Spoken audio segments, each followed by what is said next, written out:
ರೈತ ಬಾಂಧವರಿಗೆ ಪ್ರಗತಿ ಚಾನೆಲ್ಗೆ ಆತ್ಮೀಯವಾದಂಥ ಸ್ವಾಗತ. ಇಂದಿನ ಹತ್ತಿಯ ಮಾರುಕಟ್ಟೆಯ ಬೆಲೆಯನ್ನು ನೋಡಿಕೊಂಡು ಬರೋಣ. ಇನ್ನೂ ಯಾರು ಹೊಸದಾಗಿ ನಮ್ಮ ಯೂಟ್ಯೂಬ್ ಚಾನಲ್ ನೋಡ್ತಾ ಇದ್ದರೆ ಸಬ್ಸ್ಕ್ರೈಬ್ ಆಗಿ. ನಾವು ಪ್ರತಿದಿನ ಮಾರುಕಟ್ಟೆಗಳ ಬೆಲೆಗಳ ಅಪ್ಡೇಟ್ ನೀಡ್ತಾ ಇರ್ತವೆ, ಚಾನಲನ್ನು ಸಬ್ಸ್ಕ್ರೈಬ್ ಆಗಿ. ಇಂದು ಹತ್ತಿಯ ಮಾರುಕಟ್ಟೆಯನ್ನು ನೋಡೋದಾದರೆ ಅದೋನಿ ಮಾರುಕಟ್ಟೆ ಪ್ರಸಿದ್ಧವಾದ ಹತ್ತಿ ಮಾರುಕಟ್ಟೆ. ರೇಟ್ ಬಂದು 4,200 ರೂಪಾಯಿದಿಂದ 8,600 ರೂಪಾಯಿ. 4,200ದಿಂದ 8,600 ರೂಪಾಯಿವರೆಗೆ ಒಂದು ಕ್ವಿಂಟಲ್ ಹತ್ತಿಯ ಬೆಲೆಯನ್ನು ಹೊಂದಿದೆ ಅದೋನಿ ಮಾರ್ಕೆಟ್ನಲ್ಲಿ.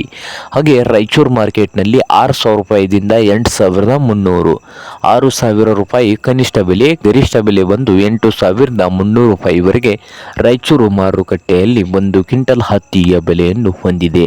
ಹಾಗೆ ವಿಜಯಪುರ ಮಾರುಕಟ್ಟೆಯಲ್ಲಿ 7,000ದಿಂದ 7,000ದಿಂದ ಹಿಡಿಕೊಂಡು 8,400 ರೂಪಾಯಿ ಲಾಸ್ಟ್ ರೇಟ್ ನಡೀತಾ ಇದೆ. ಇದು ಇಂದಿನ ಹತ್ತಿಯ ಮಾರ್ಕೆಟ್ನ ಬೆಲೆ ಆಗಿದೆ.